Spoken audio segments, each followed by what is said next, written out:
എല്ലാ വർഷവും ഞാൻ വിചാരിക്കലുണ്ട് മരുന്ന് കഞ്ഞി ഉണ്ടാക്കി കഴിക്കണമെന്ന്. പക്ഷെ ഞാൻ ഇതേവരെ ഉണ്ടാക്കിയിട്ടില്ല. ഇക്കൊല്ലം ഞാൻ ആദ്യമായിട്ട് ഉണ്ടാക്കാൻ പോകുന്നിട്ടാ. അപ്പോൾ ഞാൻ അതിന് 2 ടേബിൾ സ്പൂണ് ഉണങ്ങലരിയും കഴുകി എടുത്ത് വെച്ചിട്ടുണ്ട്. പിന്നെ അതിലേക്ക് 1 ടേബിൾ സ്പൂണ് ഉലുവയും കൂടിയും ചേർത്തിട്ടുണ്ട് കേട്ടോ. ഉലുവ ഞാൻ നേരത്തെ വെള്ളത്തിലൊക്കെ ഇട്ട് കുതിർത്തുണ്ട്. ഇത് രണ്ടും കൂടിയും കഴുകി എടുത്ത് വെച്ചിരിക്കുകയാണ്.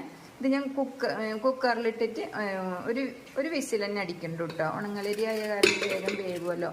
അപ്പോൾ ഓരോരുത്തരൊക്കെ നവരരിയൊക്കെ ചേർക്കുക, അത് വേവാൻ നല്ല പ്രയാസമാണ്. അപ്പോൾ ഞാൻ അത് ആദ്യം ഇത് കുക്കറിലിട്ടിട്ടൊന്ന് വേവിച്ചെടുക്കാം കേട്ടോ. അതിന് ശേഷമാണ് മരുന്ന് ചേർക്കുള്ളൂ.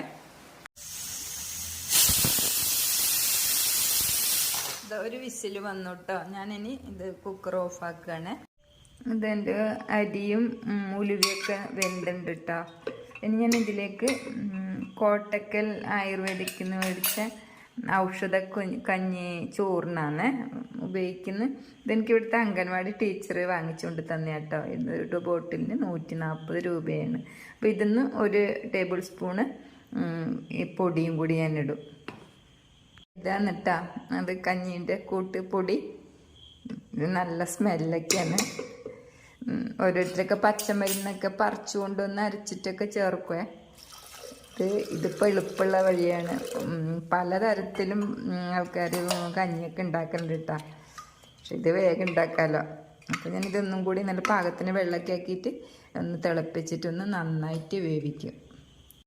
ഞാൻ എന്താ കഞ്ഞിയൊക്കെ വെന്തു പ്ലേറ്റിലേക്ക് ആക്കി വെച്ചിട്ടുണ്ട് കേട്ടോ. ചൂട് ആറാൻ വേണ്ടിയിട്ട്.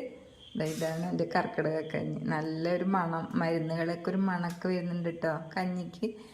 ഇതിൽ നമ്മൾ ഉപ്പിടാൻ പാടില്ല. ഉപ്പിട്ട ഇതിന് ഗുണം പോകുന്ന പറയുക. അപ്പോൾ ഞാൻ കുറച്ച് നാരങ്ങ അച്ചാറും കൂടി എടുത്ത് വെച്ചിട്ടുണ്ട്. അതിങ്ങനെ തൊട്ട് കഴിക്കുക, കഞ്ഞിയും കൂടി കുടിക്കുക. അപ്പോൾ ഇത് തന്നെ കേട്ടോ ഇന്ന് രാത്രിത്തെ എൻ്റെ ഭക്ഷണം.